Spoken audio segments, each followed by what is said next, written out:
ସମ୍ବଲପୁର ଜିଲ୍ଲା ଜମନକିରା ବ୍ଲକ ଭାତପୁର ଉଚ୍ଚ ବିଦ୍ୟାଳୟଠାରେ ଆଜି ଓସେପା ଓ ମୋ ସ୍କୁଲ ଅଭିଯାନ ପ୍ରାୟୋଜିତ ଛାତ୍ରଛାତ୍ରୀଙ୍କ ସୃଜନଶୀଳ କଳାର ଏକ ଦିବସୀୟ ଉତ୍ସବ ଅନୁଷ୍ଠିତ ହୋଇଯାଇଛି। ମୋଟ 6ଗୋଟି ବିଭାଗରେ 130 ଜଣ ଛାତ୍ରଛାତ୍ରୀ ଅଂଶଗ୍ରହଣ କରିଥିଲେ। ପ୍ରଧାନ ଶିକ୍ଷକ ରତନଲାଲ ସିଂଙ୍କ ସଭାପତିତ୍ୱରେ ଆୟୋଜିତ ଉଦ୍ଯାପନୀ ଉତ୍ସବରେ ମୁଖ୍ୟ ଅତିଥି ଭାବରେ ଶିକ୍ଷାବିତ୍ ଓ ସୁସାହିତ୍ୟିକ ସୁଭାଷ ଚନ୍ଦ୍ର ନାୟକ ଯୋଗଦେଇ କୃତି ପ୍ରତିଯୋଗୀମାନଙ୍କୁ ମାନପତ୍ର ଓ ଟ୍ରଫି ପ୍ରଦାନ କରି ସମ୍ବର୍ଦ୍ଧିତ କରିଥିଲେ। ଶ୍ରୀ ନାୟକ ତାଙ୍କ ବକ୍ତବ୍ୟରେ କୋମଳମତି ଛାତ୍ରଛାତ୍ରୀଙ୍କ ଭିତରେ ଥିବା ସୃଜନାତ୍ମକ କଳାର ଉନ୍ମୋଚନ ପାଇଁ ଦେଶ ଓ ସମାଜ କାର୍ଯ୍ୟ କଲେ ଦେଶ ସମୃଦ୍ଧ ହୋଇପାରିବ ବୋଲି ମତ ପ୍ରକାଶ କରିଥିଲେ। ମୁଖ୍ୟ ବକ୍ତା ଭାବରେ ପ୍ରକୃତି ବନ୍ଧୁ ସରୋଜ ମେହେର ଯୋଗ ଦେଇଥିବା ବେଳେ ସହକାରୀ ଶିକ୍ଷକ ସୁବ୍ରତ ପଣ୍ଡା ଧନ୍ୟବାଦ ଅର୍ପଣ କରିଥିଲେ।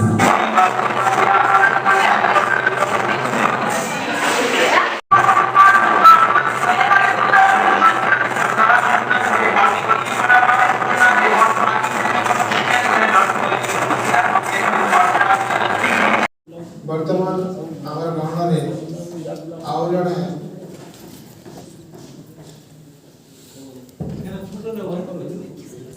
ଅବସରପ୍ରାପ୍ତ ଅଧ୍ୟାପକଙ୍କୁ ଭେଟିବା, ତାଙ୍କର କଥା ଶୁଣିବା।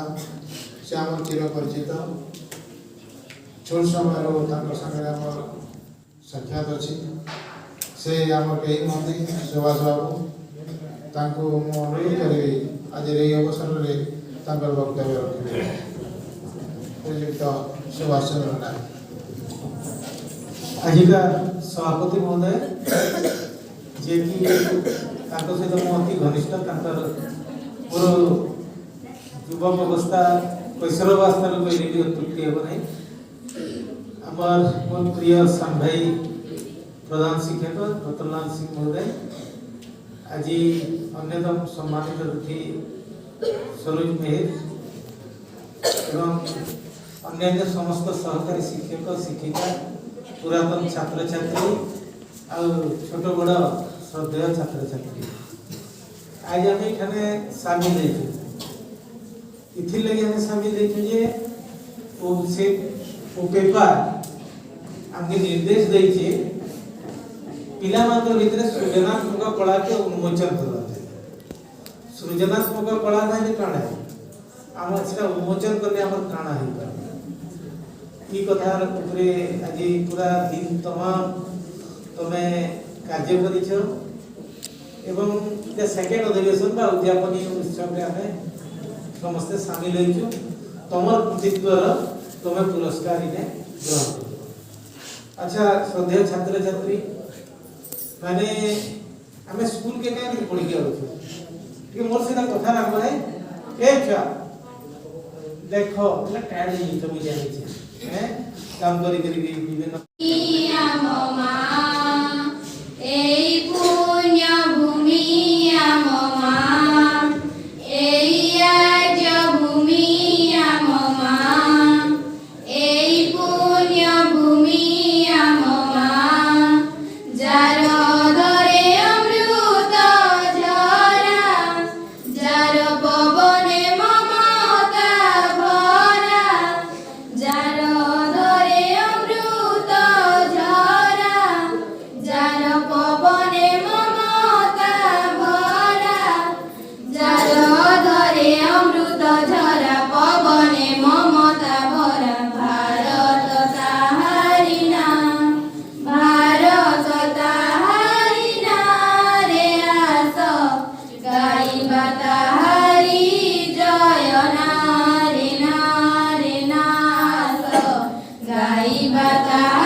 সাগর জাহাজ